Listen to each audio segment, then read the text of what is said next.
This is the watering trough of those little chicken birds.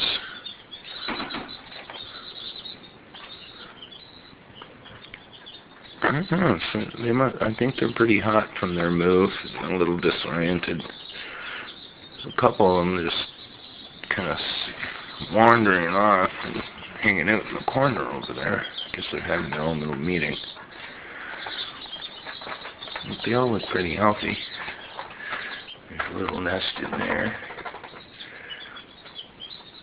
I'm using a black milk crate for that. Well, I hope we don't lose any of them, but on a move like this, it's a hot day.